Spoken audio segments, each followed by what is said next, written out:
cultura organizacional é basicamente a forma com que as coisas são feitas ou acontecem, né, dentro de uma organização. A gente pode pensar muito na cultura nacional. Quando a gente pensa assim na cultura do nosso país, a gente tem hábitos, costumes, símbolos, a forma com que as coisas são feitas aqui que a gente se reconhece, né? Então a gente fala, isso é muito a cara, né? No caso, é muito a cara do Brasil, isso é muito a cara dos Estados Unidos, isso é muito a cara da França. Então a gente sabe que tem ali uma série de símbolos, a língua, algumas festas, a maneira com que as pessoas se comportam, que representam cultura. Nas empresas é exatamente a mesma coisa. Como que as coisas acontecem? Como que os processos são feitos? Como que as pessoas trabalham? Como que elas se comunicam? Como que tomam decisão? Então, quando a gente está falando de cultura organizacional, de definir e articular, a gente precisa pensar, primeiro, para que essa empresa existe? Né? Qual é a estratégia dela, a que ela se propõe, quais são os seus objetivos?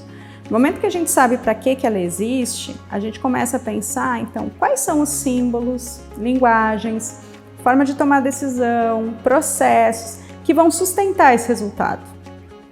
Muitas empresas, quando elas estão definindo cultura, elas usam essa estratégia, né, como um norte, né, como um lugar para se ir, e começam a construir, junto com seus colaboradores, junto com a liderança, quais as características que vão me levar lá.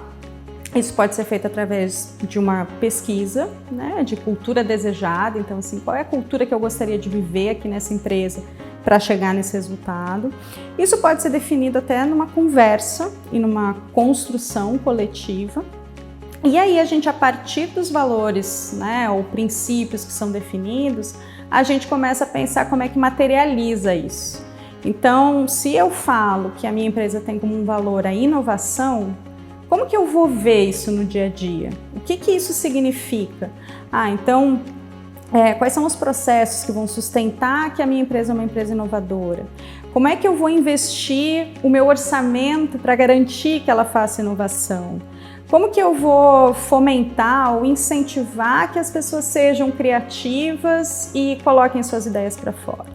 Então é assim que a gente articula a cultura no dia a dia, trazendo esses símbolos, os comportamentos, né, e os sistemas e processos para sustentar a cultura.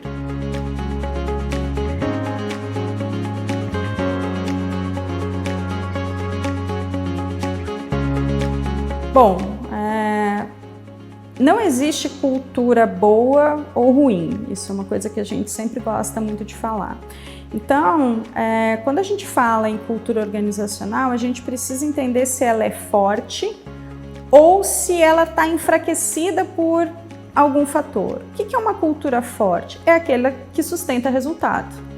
Então, quando a gente pensa nisso, indicadores, né, de saúde organizacional ou indicadores de cultura organizacional tem muito a ver com os resultados esperados da empresa. Então, a forma com que hoje eu estou me comportando e as coisas estão sendo feitas aqui dentro da empresa estão gerando o resultado esperado?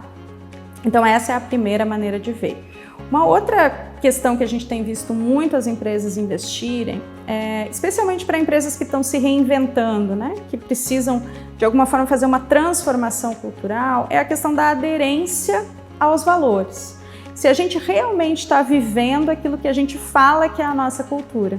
Porque às vezes a gente fala que a cultura tem alguma característica ou tem algum valor, como, por exemplo, valorização do colaborador. Esse é um valor que muitas empresas acabam declarando. A gente precisa perguntar para as pessoas se no dia a dia elas se sentem valorizadas, né? E a gente está vendo isso acontecer. Então, essa pesquisa de aderência aos valores, né? Se a cultura atual ela está próxima da cultura que se deseja, também é um instrumento bacana para dizer se a gente está na direção certa.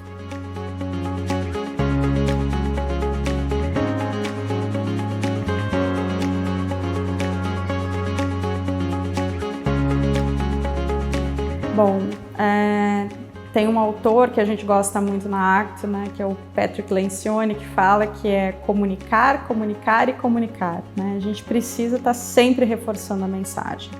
Então, uma das questões que a gente mais precisa fomentar nas organizações é que as pessoas conversem entre si, de forma transparente, mas ao mesmo tempo respeitosa, empática, entendendo, né, como que cada um ali está passando, né, pelo seu dia a dia, por que está trazendo ali aquelas dores, né, ver os problemas como oportunidades para a gente resolver, melhorar. E no momento que esse diálogo começa a se instalar, né, a gente vai criando mais confiança entre as pessoas. Porque para a gente ter uma cultura forte, as pessoas precisam confiar que estão todas juntas, indo, né, em direção ao mesmo objetivo. Então eu acredito que para minimizar esse tipo de conflitos, não existe uma ferramenta que possa ser melhor do que a conversa franca, né, que cria realmente confiança entre as pessoas e até, muitas das vezes, faz com que a gente consiga perceber quando a gente não está vivendo essa cultura que a gente quer. Porque se a gente for pensar essa questão, né, a gente tem ouvido falar muito sobre isso, né, sobre lideranças que podem ser tóxicas.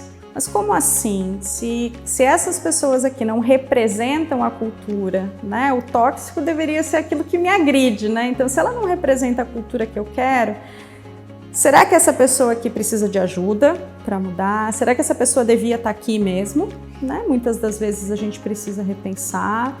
Então, a empresa precisa criar as ferramentas, os rituais, para que a gente esteja sempre acessando isso, né? Para saber se as pessoas estão realmente alinhadas com aquilo que a cultura prega e com o que a empresa precisa.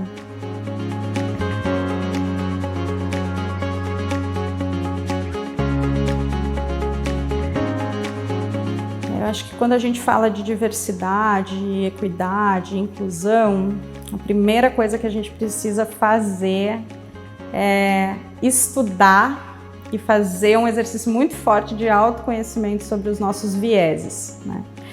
Porque às vezes os vieses, como a gente fala, eles já são super naturais e eles já estão ali no nosso dia a dia. Por que eu chamo de vieses? Que é a gente achar que a nossa empresa é já uma empresa diversa, mas a gente nunca viu os números e aí nunca viu que tem uma proporção, às vezes, subrepresentada de algum grupo, né? Tem uma empresa que tem muitos homens, poucas mulheres, ou que não tem uma representação racial diversa, ou até mesmo de orientação, né, sexual.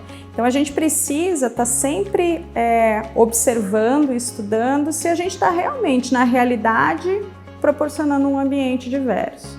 Agora, inclusão é diferente de diversidade, né? Porque muitas das vezes a gente tem um ambiente diverso, né? Então, assim como a gente tem na sociedade, né? A gente tem pessoas diferentes, a gente olha ali os números e, de fato, a gente tem representatividade, mas não necessariamente a gente tem igualdade de oportunidades, que é um pouco do que a gente chama de equidade, né? Então, assim, hoje a gente fala muito no mercado sobre equidade salarial entre homens e mulheres, por exemplo.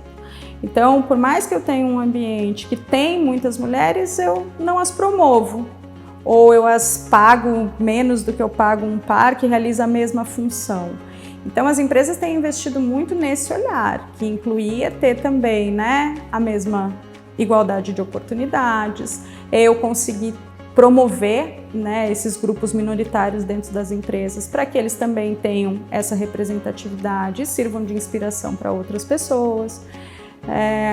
Quando a gente fala de inclusão, a gente muitas das vezes vai ter que criar estratégias para que essas pessoas possam participar mais da empresa. Então, inclusão tem a ver com a criação de condições. Quando a gente fala também em diversidade sobre pessoas com deficiência, por exemplo. Então, inclusão tem tudo a ver com acessibilidade, né? É uma questão que ela é anterior a gente promover diversidade.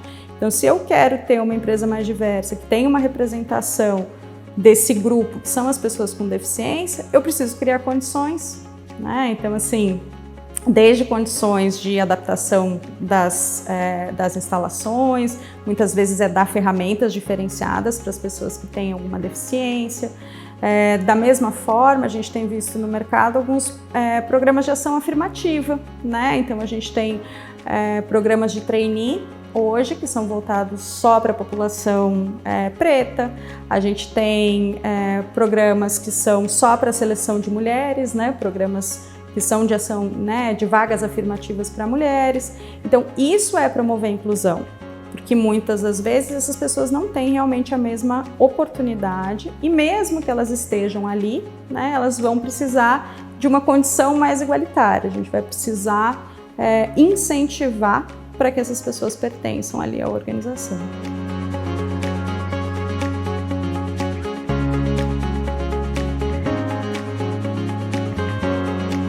Cultura é um organismo vivo, né? Então, se a gente for olhar mesmo até para a cultura que nos cerca, olha quanto a gente já teve de mudança na forma com que a gente faz as coisas que a gente enxerga e percebe aí nos últimos tempos, né? A gente brinca, né, muito assim, que quem nasceu ali nos anos 80 viveu vários mundos, né? Viveu o mundo lá da fita cassete, depois do CD, agora, né, o streaming e tal. Por quê? Porque quando as condições em volta da gente, no caso a tecnologia, foi mudando, a gente foi mudando a forma com que a gente se comporta.